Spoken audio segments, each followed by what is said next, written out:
Hello बच्चों, let's see the following question. Each of these questions contain two statements. Question में क्या है, two statements है, एक असर्शन है, दूसरा क्या दिया गया है, हमें रीजन दिया गया है। और क्वेश्चन में क्या दिए गए हैं, हमें 4 अल्टरनेटिव चॉइसेस दिए गए हैं, ए, बी, सी एंड डी, और हमें इनमें से एक कोड जो है वो चूज करना है। ए, अगर असर्शन करेक्ट है, रीजन करेक्ट है, एंड रीजन क्या है, करेक्ट एक्सप्लेनेशन है गिवन असर्शन का। बी, अगर असर्शन करेक्ट है, रीजन करेक्ट है, एंड रीजन क्या है, not a correct explanation for assertion. C, अगर असर्शन करेक्ट है बट रीजन इनकरेक्ट है, एंड डी, अगर असर्शन जो है वो इनकरेक्ट है एंड रीजन जो है वो करेक्ट है। असर्शन में क्या बोला है, graph of total energy of a particle in simple harmonic motion with respect to position is a straight line with zero slope. Reason क्या दिया है, total energy of particle in simple harmonic motion remains constant throughout its motion. Motion के during total energy जो है वो simple harmonic motion में constant रहता है। First of all we will talk about the key concept used in the question. इस question में क्या की कॉन्सेप्ट यूज होगा, क्वेश्चन पे हम अप्लाई करेंगे law of conservation of mechanical energy. Law of conservation of mechanical energy. Mechanical energy होता क्या है, it is sum of kinetic energy and potential energy. Kinetic energy and potential energy का जो sum होता है total, that is known as mechanical energy. और potential energy and kinetic energy का जो सम है वो क्या रहेगा, कंजर्व रहेगा। That means potential energy can convert into kinetic energy and kinetic energy can convert into potential energy, but overall sum will be constant. वो क्या रहेगा, constant रहेगा। अब लेट अस सपोज कि kinetic energy को हम के ई से डिनोट कर रहे हैं एंड पोटेंशियल एनर्जी को हमने डिनोट किया पी ई से। सिंपल हार्मोनिक मोशन के लिए अब हमें एनर्जी का ग्राफ ड्रॉ करना है, तो उसके लिए हम ऐसे एक ग्राफ बनाते हैं। ऊपर की तरफ वाई एक्सिस के अलोंग हम क्या कंसिडर कर रहे हैं, एनर्जी कंसिडर कर रहे हैं।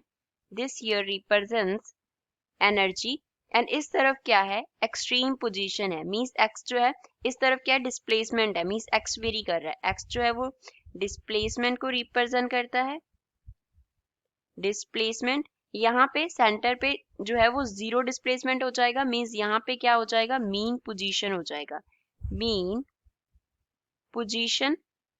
एंड ई जो है वो एनर्जी को रिप्रेजेंट करता है, ई here represents total mechanical energy. Particle के एक्सट्रीम पोजीशन पे उसके पास क्या होता है, पोटेंशियल एनर्जी होता है। तो सपोज जो पोटेंशियल एनर्जी का वैल्यू है वो यहाँ पे है एक्सट्रीम पोजीशन पे। एक्सट्रीम पोजीशन से जो पोटेंशियल एनर्जी है देन वो क्या करता रहेगा, डिक्रीज करता रहेगा। मीन पोजीशन पे आके पोटेंशियल एनर्जी बिल्कुल क्या हो जाएगा, जीरो हो जाएगा। अगेन वो सेकंड एक्सट्रीम पोजीशन की तरफ जाते जाते पोटेंशियल एनर्जी क्या हो जाएगा, इंक्रीज हो जाएगा। This line here represents potential energy curve.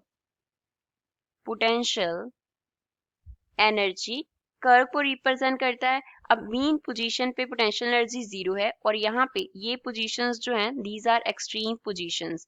EP हम ईपी से डिनोट कर लेते हैं। ई पी जो है दैट रिप्रेजेंट्स एक्सट्रीम पोजीशन। तो एक्सट्रीम पोजीशन पे potential energy maximum and mean position पे पोटेंशियल एनर्जी क्या हो गया, मिनिमम हो गया। Second graph we have to draw for the kinetic energy. अब काइनेटिक एनर्जी एक्सट्रीम पोजीशन पे कितना होता है, जीरो होता है, मीन पोजीशन पे मैक्सिमम होता है। इसका ग्राफ जो है वो ऐसे बनेगा, एक्सट्रीम पोजीशन पे जीरो, मीन पोजीशन पे मैक्सिमम एंड अगेन दूसरे एक्सट्रीम पोजीशन पे क्या हो जाएगा, जीरो हो जाएगा। अब ये कर्व जो है वो रिप्रेजेंट करती है काइनेटिक एनर्जी के कर्व को, के ई मींस काइनेटिक एनर्जी हियर।